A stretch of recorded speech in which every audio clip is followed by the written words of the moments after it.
கலைஞர் நினைவு நாளை முன்னிட்டு முதலமைச்சர் மு.க.ஸ்டாலின் மரியாதை செலுத்தக்கூடிய காட்சிகள் வெளியாகியிருக்கிறது. முன்னாள் முதலமைச்சர் கலைஞரின் 6ஆம் ஆண்டு நினைவு தினத்தை முன்னிட்டு திமுகவினர் மரியாதை செலுத்தக்கூடிய காட்சிகளை பார்த்து கொண்டிருக்கிறோம். சென்னை அண்ணா சாலையில் வைக்கப்பட்டிருக்கக்கூடிய படத்திற்கு அவர்கள் அங்கு அஞ்சலி செலுத்தக்கூடிய காட்சிகளை அண்மை செய்திகளாக பார்த்து கொண்டிருக்கிறோம். முன்னாள் முதலமைச்சர் கலைஞரின் 6ஆம் ஆண்டு நினைவு தினத்தை முன்னிட்டு திமுகவினர் மரியாதை செலுத்துகிறார்கள். தமிழக முதலமைச்சர் மு.க.ஸ்டாலின் படத்திற்கு மலர் தூவி மரியாதை செய்யக்கூடிய காட்சிகளை நாம் நேரலையில் பார்த்து கொண்டிருக்கிறோம். விவரங்களை செய்தியாளர் பாரி கார்த்திக்கிடம் கேட்கலாம். பாரி கார்த்திக், இது குறித்தான கூடுதல் விவரங்கள். வணக்கம். மறைந்த முன்னாள் முதலமைச்சர் கலைஞர் அவர்களின் 6வது நினைவு நாளை ஒட்டி திமுக சார்பில் இன்றைய தினம் தமிழகம் முழுக்க பல்வேறு இடங்களில் அமைதி பேரணி நடைபெற்று வருகிறது.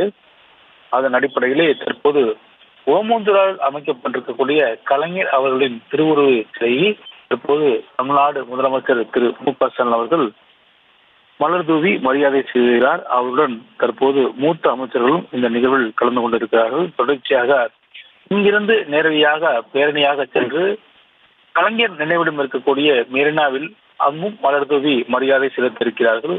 இந்த நிகழ்ச்சியை பொறுத்திருக்கும் முதலமைச்சர் மட்டுமல்லாது தமிழகத்திலிருந்து பல்வேறு திமுக தொண்டர்களும் இங்கு ஓமந்தூரார் சிலை வளாகத்தில் அமர்ந்திருக்கிறார்கள்.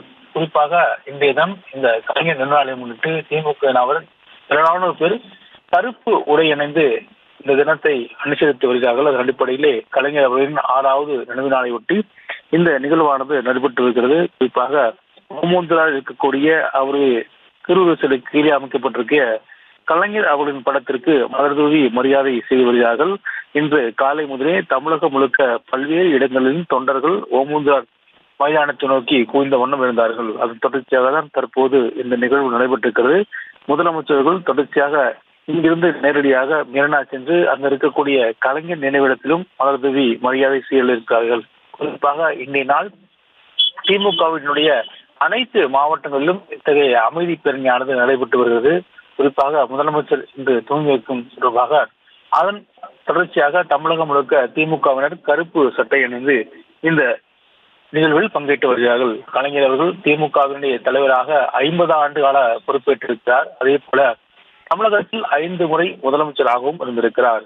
5 முறை முதலமைச்சராக இருந்த கலைஞர் அவர்கள் தமிழகத்திற்கு பல்வேறு முன்னோடி திட்டங்களை கொண்டு வந்திருக்கிறார். அதன் அடிப்படையிலே அதை நினைவுபடுத்தும் வகையில் இந்த பேரணி செல்கின்ற அனைத்து இடங்களிலும் இந்த கலைஞர் அவர்கள் பல்வேறு சாதனைகளை விளக்கும் வகையில் ஒவ்வொரு படங்களாக வைக்கப்பட்டிருக்கிறது. ஓமந்தூராரில் துவங்கிய இந்த பேரணியானது மெரினா கலைஞர் அவர்களின் நினைவிடம் நோக்கி செல்ல இருக்கிறது. இங்கு கலைஞர் அவர்களால் கொண்டு வரப்பட்ட பல்வேறு தமிழக அரசின் முன்னெடுக்கப்பட்ட திட்டங்களையும் அதை காட்சிப்படுத்தி இருக்கிறார்கள். பேரணியில் இருக்கவர்கள் அந்த திட்டங்களை எல்லாம் பார்த்து செல்லும்படி இந்த படங்களானது வைக்கப்பட்டிருக்கிறது. அதுவும் கலைஞர் அவர்களும் குறிப்பாக இந்த அரசு போக்குவரத்து துறையை அரசிடம், அதாவது தனியாரிடம் இருந்த இந்த அரசு போக்குவரத்து துறையை மீண்டும் அரசிற்கு கொண்டு வந்தது. அதே போல பஸ் போக்குவரத்தை முழுமையாக இந்தியாவிலேயே முதல் முறையாக தேசியமயமாக்கியது. அதே போல 1500 பேர் கொண்ட இந்த கிராமங்களுக்கும் வழித்தடங்கள் இந்தியாவில் முதல் முறையாக அமைத்தது. மேலும் அனைத்து கிராமங்களிலும் இந்த மின்சார வழித்தடம் அமைத்து கொடுத்தது. குறிப்பாக இந்தியாவிலே அனைத்து கிராமங்களிலும் மின்சாரம் சென்றடைந்த ஒரு மாநிலமாக தமிழ்நாடு இருக்கிறது. அதன் அடிப்படையிலே கலைஞர் அவர்கள் கொண்டு வந்த அந்த மின்சார சீர்திருத்த திட்டம் தான் இன்றைய தினம் அனைத்து இடங்களுக்கும் இந்த மின்சாரம் கொண்டு போய் விட்டிருக்கிறது. அதன் அடிப்படையிலே தொடர்ச்சியாக நாம் பார்த்தோம் என்றால் குடிசை மாற்று வாரியம் இந்தியாவிலேயே முதல் முறையாக குடிசைகள் இல்லாத ஒரு மாநிலமாக தமிழ்நாடு உருவாக வேண்டும் என்ற அடிப்படையில் கலைஞர் அவர்களால் கொண்டு வந்த இந்த குடிசை மாற்று வாரியம் தான் தற்போது அனைத்து குடிசைகளும் அப்புறப்படுத்தப்பட்டு அதற்கு பதிலாக ஏழை எளிய மக்களுக்கு அடுக்குமாடி குடியிருப்புகளை கலைஞர் அவர்கள் கட்டி வைத்தார். அதன் அடிப்படையில் தான் அந்த திட்டத்தை விளக்கும் படங்களாலும் வைக்கப்பட்டிருக்கிறது. மேலும் தமிழ்நாட்டில் குடிநீர் வடிகால் வாரியம் என்ற ஒன்றை இந்தியாவிலே முதல் முறையாக கலைஞர் அவர்கள் திறந்து வைத்தார். அனைத்து மக்களுக்கும் சுத்தமான நீர் கொண்டு போய் செல்ல வேண்டும் என்ற அடிப்படையில் அமைக்கப்பட்ட இந்த குடிநீர் வடிகால் வாரியமும் தற்போது அதற்கான அந்த முன்னெடுப்பு பணிகளையும் தொடர்ச்சியாக படங்களாக வரிசைப்படுத்தியிருக்கிறார்கள்.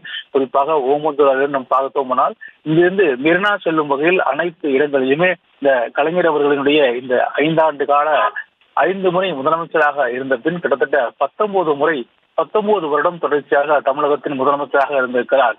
பல்வேறு சூழல்களில் இருந்தாலும் கூட இந்த 5 முறை தமிழகத்தில் வெற்றி பெற்றிருக்கிறார். மேலும் தனது இறப்பு நீடிக்கும் வரை முதல் தேர்தலிலிருந்து தன் இறப்பு வரை தொடர்ச்சியாக சட்டமன்ற உறுப்பினராக நீடித்த மிகப்பெரிய ஒரு பெருமையும் கலைஞர் அவர்களை சாரும். அதன் அடிப்படையிலே தொடர்ச்சியாக தமிழகத்தில் இருக்கக்கூடிய பல்வேறு திட்டங்களுக்கு முன்னோடியாக இருந்தார். இன்றைய தினம் உயர்கல்வியில் தமிழ்நாடு மிகப்பெரிய ஒரு இடத்தை பெற்றிருப்பதற்கு கலைஞர்களுடன் பல்வேறு தொலைநோக்கு திட்டங்களில் ஒன்றாக காணப்படுகிறது. குறிப்பாக உயர்கல்வியில் இந்தியா எட்ட முடியாத கிட்டத்தட்ட 2040 இந்தியா தொட இருக்கிற ஒரு தூரம் என்ற இலக்கை நிர்ணயிக்கிறது. அதை நாம் கிட்டத்தட்ட 10 ஆண்டுகளுக்கு முன்னதே தமிழ்நாடு அரசு பெற்றிருக்கிறது. அதன் சாதனைகள் பின்னோட்டமாக பல்வேறு இடங்களிலும் அதுவும் காட்சிப்படுத்தப்பட்டிருக்கிறது. மேலும் தமிழகத்தில் இந்த முதல் முறையாக கைவிச்சாவை ஒழித்து இலவச சைக்கிள் திட்டா கொண்டு வந்து மிகப்பெரிய ஒரு திட்டத்தை ஏற்றார். மனிதனையே சுமக்கலாமா, மனிதனையே சுமந்து கொண்டு செல்லலாமா என்ற அடிப்படையில் அந்த திட்டத்தை முழுமையாக ஒழித்து, குறிப்பாக அந்த திட்டத்தை ஒழித்த இந்தியாவிலே முதல் மாநிலமாக இருக்கிறது. குறிப்பாக இன்னும் கூட ஒரு சில மாநிலங்கள் மனிதர்களே எடுத்து செல்லும் ஒரு அவல் நிலை தொடர்ந்தாலும் கூட கலைஞர் ஆட்சியில்தான் முதல் முறையாக இந்த கைரிச்சா திட்டம் முழுமையாக ஒழிக்கப்பட்டது. அது இந்தியாவில் மிகப்பெரிய பேசுபொருளான ஒரு திட்டமாக இருக்கிறது. 2024 இந்த நவீன யுகத்திலும் கூட இந்தியாவில் பல மாநிலங்களில் கைரிச்சாக்கள் மனிதனே இழுக்கின்ற ஒரு சூழல் உருவாகியிருக்கும் சூழலில் அதை எப்போதே கலைஞர் அவர்கள் தனது ஆட்சிக்கு வந்த 2வது முறையவே அதை முற்றாக தமிழகத்தில் ஒழித்தார். மேலும் இந்தியாவிலே முதல் முறையாக பிற்படுத்தப்பட்டோர் ஆணையம் ஒன்று உருவாக்கப்பட்டது. குறிப்பாக பிற்படுத்தோர் மற்றும் தாழ்த்தப்பட்டோருக்கான தனி துறையை கலைஞர்கள் அமைத்தார். இன்றைய தினம் இந்தியாவிலே அதிகமாக இடஒதுக்கீடு 69%, பிற்படுத்தப்பட்டோருக்கு 50% தரும் மாநிலமாக தமிழ்நாடு இருப்பதற்கு முக்கியமான ஒரு காரணமாக இந்த பிற்படுத்தோர் மற்றும் தாழ்த்தப்பட்டோருக்கான தனி துறையை அமைத்ததுதான். குறிப்பாக உள்ஒதுக்கீடு 50% இருந்து 20% மிகவும் பிற்படுத்தப்பட்டோர் என்ற ஒரு அமைப்பு உருவாக்கி அதன் மூலியமாக 20% தனி, அதாவது பிற்படுத்தப்பட்ட சமூகங்களுக்குள்ளேயே மிகவும் பிற்படுத்தப்பட்ட சமூகங்கள் எவை என்று கண்டறிந்து அதையும் அட்டவணைப்படுத்தி அதன் மூலியமாக பல்வேறு சமூகங்களுக்கு இந்த 20% இடஒதுக்கீட்டை உறுதி செய்தார். இதன் மூலம் அரசியல் இடஒதுக்கீட்டின் அடிப்படையில் பிற்படுத்தப்பட்டவருக்கு 30%, அதே போல தாழ்த்தப்பட்டவருக்கு 18% இந்த அடிப்படையில் இந்தியா முழுக்க இருந்தாலும் கூட இன்றைய தினம் தமிழகத்தில் இந்த 50%-ல் 20% எம்பிசி எனப்படும் இந்த உள்ஒதுக்கீட்டுக்கும் நிறைவேற்றவர் கலைஞர் அவர்கள். தொடர்ச்சியாக விவசாய கல்லூரிகள், இந்தியாவிலேயே முதன் முறையாக விவசாய கல்லூரிகளை உருவாக்கியது கலைஞர் அவர்கள். அதில் கோவையில் முதன்முறையாக தமிழகத்திலே ஒரு விவசாய கல்லூரி உருவாக்கப்பட்டு அதன் மூலியமாக விவசாயத்தில் இருக்கக்கூடிய தொழில்நுட்பத்தை உலகம் ஃபுல்லாக கொண்டு சென்ற ஒரு மிகப்பெரிய ஒரு பங்காற்றினார் கல்வி வளர்ச்சியில். அதன் தொடர்ச்சியாக அரசு ஊழியர்களுடைய இந்த ரகசிய அறிக்கை என்ற ஒரு முறை வெள்ளைக்கார ஆட்சி காலத்திலிருந்து தொடர்ச்சியாக இருந்தது. அதன் முதன் முறையாக அந்த திட்டத்தையே முழுமையாக நீக்கியவர். இந்த அரசு ஊழியர்களுடைய இந்த ரகசிய அறிக்கை என்ற முறையை முழுமையாக ஒழுக்கி கட்டினார். தொடர்ச்சியாக வெள்ளைக்கார ஆட்சியிலிருந்து தொடர்ந்த அந்த திட்டத்தையும் இங்கு ஒன்றும் இல்லாமல் செய்த மிகப்பெரிய பெருமை கலைஞர்களை சாரும். மேலும் தான் கடவுள் நம்பிக்கை இல்லாத போதும் அனைத்து சமூகத்திலும் அர்ச்சகர் ஆக்கலாம் என்ற ஒரு திட்டத்தை அவர் கொண்டு வந்தது ஈடு செய்ய முடியாத இந்தியாவின் முதல் புரட்சியாகும். அதாவது கடவுள் மறுப்பு என்பது கொள்கை, கருவறை செல்வது என்பது உரிமை என்ற தந்தை பெரியாரின் பொன்மொழிகளை ஏந்தி செல்லும் நவீன தெய்வமாய் கலைஞர் அவர்கள் இத்தகைய திட்டத்தை இந்தியாவிலே முதன்முறையாக அனைத்து சாதியினரையும் அர்ச்சகர்களாக்கலாம் என்ற ஒரு மிகப்பெரிய குரலை இந்தியா முழுமைக்கும் கொண்டு வந்தார்.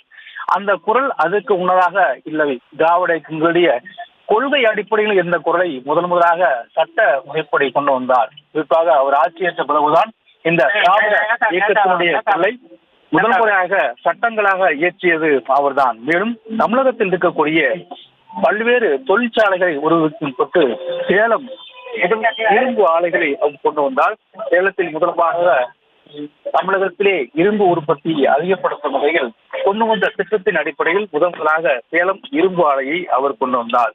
மேலும் தமிழகத்தில் தற்போது இருக்கக்கூடிய இந்த மிகப்பெரிய அளவில் மென்பொருள் வெற்றி பெற்றிருக்கிறதுக்கு முதல் காரணம் கலைஞர்கள் தான். மென்பொருளின் தாயமாக இன்றைய தினம் தமிழகம் இருப்பதற்கு காரணமும் இந்தியாவிலே மென்பொருள் நிறுவனமாக மிகப்பெரிய ஒரு வரலாற்று நிறுவனமாக தற்போது சென்னை இருப்பதற்கு காரணமும் இந்த கலைஞர் அவர்களுடைய கொண்டு வந்த ஆட்சியில் தான்.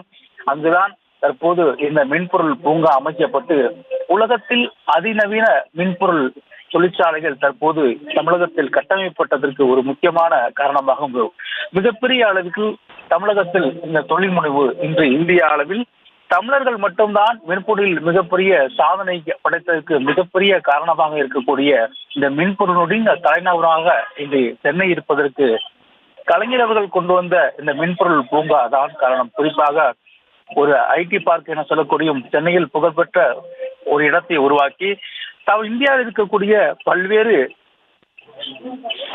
மின்பொருள் பொறியாளர்களும் அங்கு கொண்டு வந்து அமர்த்தி உலகத்தில் இருக்கக்கூடிய சர்வதேச அளவில் இருக்கக்கூடிய மின்பொருள் நிறுவனங்களையும் அங்கு வருவதற்கு பல்வேறு சூழல்களை இங்கு உருவாக்கி கொடுத்தார்.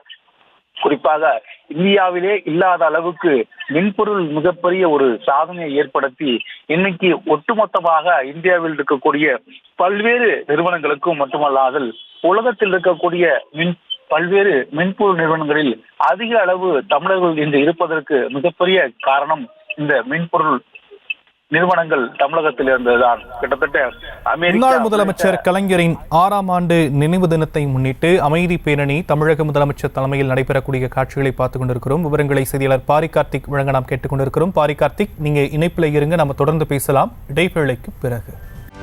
செய்திகளை உடனுக்குடனும் துல்லியமாகவும் தெரிந்து கொள்ள சப்ஸ்கிரைப் பண்ணுங்க.